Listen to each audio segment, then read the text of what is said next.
Pemirsa, Provinsi DKI Jakarta menjadi tuan rumah Puncak Hari Pers Nasional pada tahun ini. Lantas apa saja yang menjadi fokus perayaan Hari Puncak Pers Nasional dan harapan ke depannya? Simak dialog Dina Gurning bersama asisten pemerintahan Sekda Provinsi DKI Jakarta yang juga PLT Kadis Kominfotik atau yang dikenal dengan Sigit Wijatmoko berikut ini.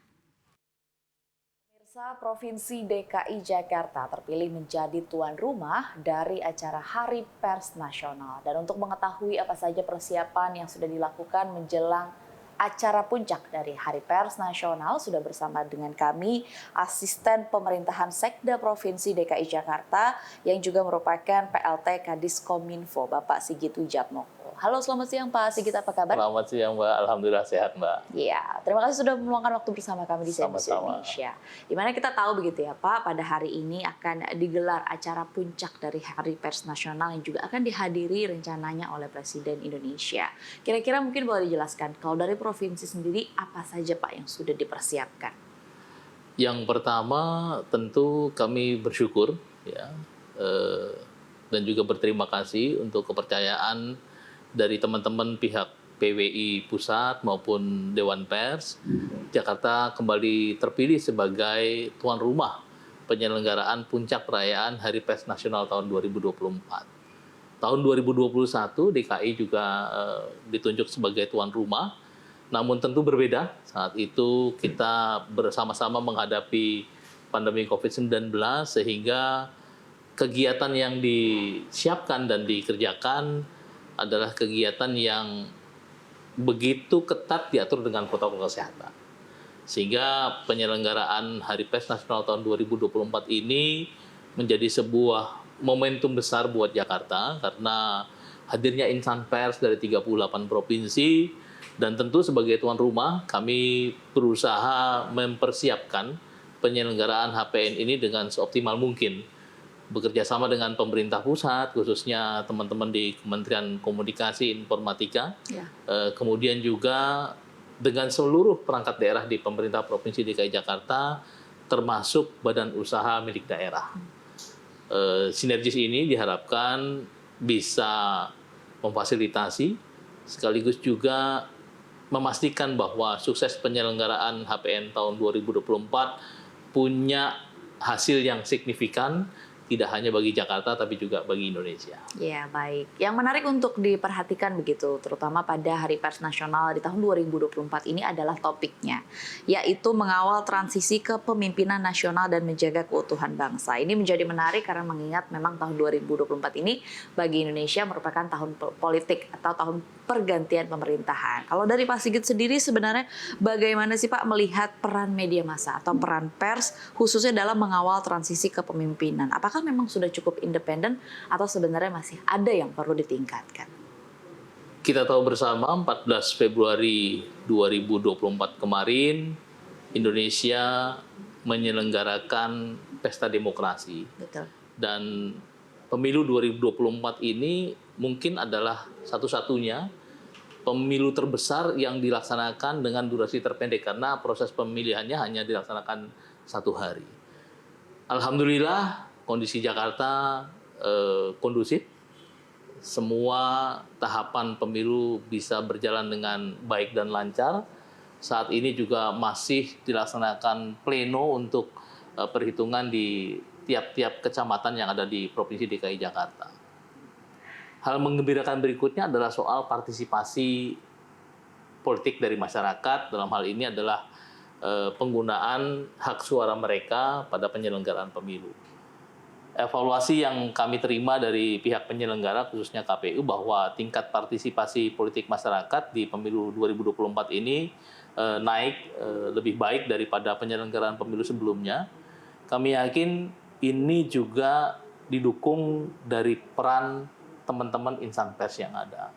Kita tahu bersama bahwa insan pers adalah pilar keempat dari demokrasi. Betul. Dan apa yang disampaikan oleh teman-teman insan pers ini memberikan pengetahuan, sekaligus juga memberikan himbauan dan ajakan, termasuk kontrol sosial. Betul. Sehingga ini bisa menjadi trigger dan penggerak bagaimana partisipasi politik masyarakat dalam penyelenggaraan pemilu bisa meningkat di DKI Jakarta, namun kondisi Jakarta tetap selalu kondusif. Yes, betul sekali ya Pak Sigit. Salah satu tugas dari Insan Media adalah di mana kita juga melakukan peran pengawasan juga begitu.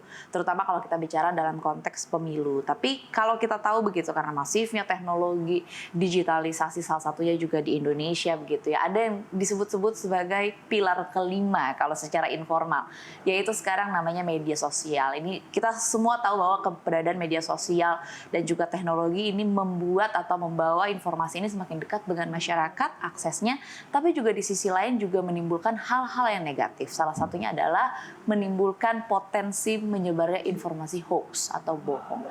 Kalau dari Pak Sigit sendiri melihat distorsi dari keberadaan teknologi media sosial terhadap kerja atau tugas dari Insan Media, mungkin di level Provinsi DKI Jakarta, seperti apa Pak? Iya, sebuah keniscayaan hari ini kalau kita bicara soal perkembangan teknologi dan informasi. Gitu Ya. ya. Sekarang antara media konvensional dengan media digital juga sama-sama berkompetisi gitu kan di dalam menyampaikan informasi ataupun berita kepada masyarakat. Tapi hal yang perlu digarisbawahi bersama adalah soal kredibilitas. Apa yang disampaikan oleh media sejatinya adalah membentuk kepercayaan masyarakat itu sendiri. Karenanya ada Undang-Undang 40, Undang-Undang Pers, kemudian juga ada Kode Etik Jurnalistik, di mana itu menjadi buku suci bagi semua insan pers di dalam melakukan peliputan maupun penyampaian informasinya. Saya yakin dan percaya selama ini di Provinsi DKI Jakarta, kacamata kami, bahwa secara alamiah berita-berita hoax itu akan tereduksi. Jadi mungkin hanya akan tampil sebentar untuk kemudian sudah ditinggalkan oleh pembaca ataupun oleh masyarakat karena memberikan informasi yang hoax atau yang salah. Gitu. Namun demikian kami di Pemprov DKI Jakarta juga menyiapkan kanal khusus dalam bentuk platform Jala Hoax untuk membantu masyarakat mendapatkan informasi mana berita-berita yang tidak benar. Karena sekali lagi insan pers selain dia mencerdaskan masyarakat, menyampaikan informasi, tapi juga sebagai kontrol sosial. Betul. Nah, yang kita harapkan dengan adanya kredibilitas tersebut, maka kondusivitas, kemudian juga kesatuan di masyarakat tetap bisa terpelihara dengan baik. Baik, terima kasih Pak Sigit atas jawabannya. Mungkin ini akan menjadi pertanyaan terakhir saya menuju ke acara puncak dari Hari Pers Nasional 2024. Kalau dari Pak Sigit sendiri, mungkin mewakili perspektif dari pemerintah level Provinsi DKI Jakarta, harapannya mungkin untuk tahun ini dan juga ke depannya bagi insan pers di DKI Jakarta dan juga di nasional, apa harapan utamanya Pak? Yang pertama saya menyampaikan terima kasih dulu kepada rekan-rekan insan pers, khususnya mereka yang beraktivitas di DKI Jakarta. Banyak keberhasilan program-program pemerintah yang sudah disampaikan oleh insan pers, dan ini menjadi sesuatu yang punya dampak positif bagi masyarakat, juga bagi kami pemerintah sebagai penyelenggara negara. Tentu harapannya adalah bagaimana teman-teman insan pers bisa terus melakukan evaluasi diri. Ya, bahwa perubahan adalah sesuatu yang pasti terjadi. Betul. Dan itu akan kontinum terjadi. Maka yang perlu kita garis bawahi adalah kesiapan kita untuk mempertahankan kredibilitas kita. Nah, ini makanya melalui Forum Hari Pers Nasional kami mengharapkan ada evaluasi yang komprehensif dari susunan kegiatan yang diselenggarakan, baik itu FGD maupun konvensi. Saya lihat teman-teman insan pers yang ada di Jakarta dan Indonesia sudah menangkap perubahan-perubahan yang akan dihadapi ke depan. Nah, inilah yang perlu dirumuskan dalam sebuah peta jalan, sehingga nanti di dalam perkembangannya pers selalu bisa adaptif tanpa mengurangi peran dan fungsinya yang sudah terlaksana selama ini.